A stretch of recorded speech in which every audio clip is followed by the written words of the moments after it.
Oke, kali ini kita bakal bahas sesuatu yang wow, luar biasa banget. Kita akan ngobrolin kisah-kisah di balik salah satu ulama paling berpengaruh dari Banten, Abuya Uci Turtusi, dan juga karomah-karomah yang melekat pada beliau.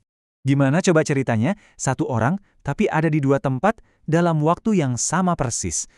Kedengarannya kayak di film fiksi ilmiah ya. Tapi, pertanyaan inilah yang jadi inti dari salah satu kisah paling menakjubkan tentang sosok yang akan kita bahas. Yuk kita gali lebih dalam. Nah, sebelum kita masuk ke cerita-cerita ajaibnya, kita kenalan dulu dong sama sosok utamanya, Abuya Uci Turtusi. Beliau ini seorang ulama yang karismanya itu, wah, luar biasa. Asalnya dari Cilongok, Banten. Pengaruhnya itu nggak cuma di kalangan santri aja, tapi juga dihormati banget, bahkan sampai ke luar negeri.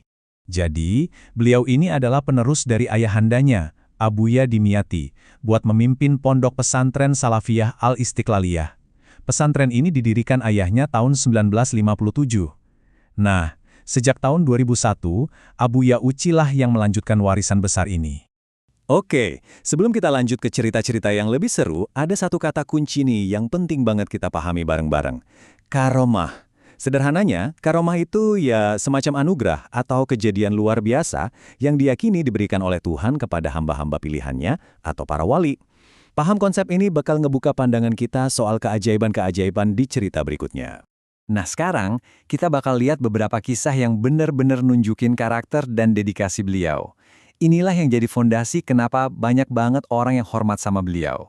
32 tahun. Bayangin, 32 tahun. Itu bukan waktu yang sebentar sama sekali. Angka ini nunjukin lamanya beliau mondok atau menuntut ilmu agama. Sebuah komitmen yang, ya ampun, luar biasa banget. Dan yang lebih bikin kita kagum lagi, selama 32 tahun belajar itu, beliau berguru ke 32 guru yang berbeda. Ini nunjukin betapa luasnya pencarian ilmu yang beliau lakukan. Gak cuma di satu tempat, tapi menyebar ke banyak sumber ilmu. Nah, disinilah kita lihat salah satu sifat beliau yang paling dikagumi. Kerendahan hatinya, atau yang biasa disebut tawadu. Coba dibayangin, beliau tuh sengaja banget nyembunyiin identitasnya sebagai putra ulama besar. Kalau sampai ada yang tahu beliau itu putranya Abuya Dimyati, beliau bakal langsung pergi, pindah tempat. Kenapa? Biar diperlakukan sama persis kayak santri lainnya. Ini sih nunjukin karakter yang benar-benar langka di zaman sekarang. Oke, kita lanjut ke sebuah cerita yang unik banget. Ini anekdot dari masa muda beliau yang nunjukin sisi lain dari perjalanannya yang penuh warna. Jadi waktu masih jadi santri, beliau ini pernah kena tegur, lumayan keras malah, sama Kiai Haji Opang. Waktu itu Kiai Opang ini tugasnya jadi lurah Kobong, semacam pengawas asrama gitu. Nah, Kiai Opang ini ngelihat Abuya Uci muda kayak lagi males-malesan, jadi langsung ditegur. Jangan bikin malu orang Cilongok, kalau nggak serius mending pulang. Kena semprot istilahnya. Dan disinilah plot twistnya. Bertahun-tahun kemudian, ternyata Kiai Opang ini mau menikah sama adiknya Abuya Uci. Bisa bayangin nggak gimana kagetnya beliau pas sadar kalau santri yang dulu dia anggap malas dan dia marahin itu ternyata calon kakak iparnya sendiri. Hebat banget ya cara takdir bekerja. Oke, dari kisah-kisah personal beliau, sekarang kita geser sedikit. Kita lihat gimana pengaruh beliau di mata publik, gimana ceritanya pengikutnya bisa jadi sebanyak itu. Sebagai penerus ayahnya, Abuya Uci ini memimpin pengajian mingguan yang, jadi magnet buat ribuan, bahkan puluhan ribu jemaah. Setiap minggu, orang-orang itu datang berbondong-bondong, cuma buat dengerin ceramah beliau. Biar kebayang segimana ramenya, coba deh lihat. Kampung Cilongok itu bisa jadi lautan manusia setiap hari Minggu. Area parkir udah pasti nggak cukup. Mobil, motor itu bisa parkir sampai jauh banget dari area pesantren. Bener-bener meluap. Dan sekarang kita sampai di puncak cerita kita. Bagian yang paling luar biasa yang mungkin sedikit di luar nalar kita. Dan mungkin ini jawaban dari pertanyaan yang kita lempar di awal tadi. Oke, fokus ya. Ini dia inti ceritanya. Soal dua raga.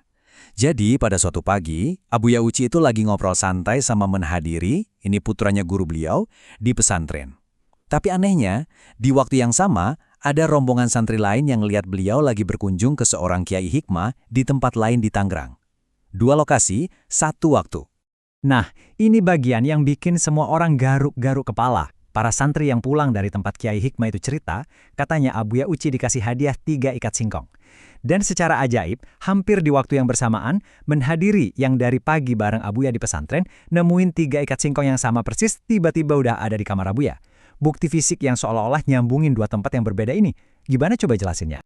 Jadi, kalau kita simpulkan, warisan Abu Yauchi ini dibangun di atas banyak pilar ya. Mulai dari komitmennya yang luar biasa sama agama, kerendahan hatinya yang mendalam, sampai takdir yang kadang lucu yang nemuin beliau lagi sama orang dari masa lalunya. Ditambah lagi pengaruhnya yang bisa ngumpulin ribuan orang, dan puncaknya, tentu aja, kisah-kisah seperti kemampuannya berada di dua tempat sekaligus.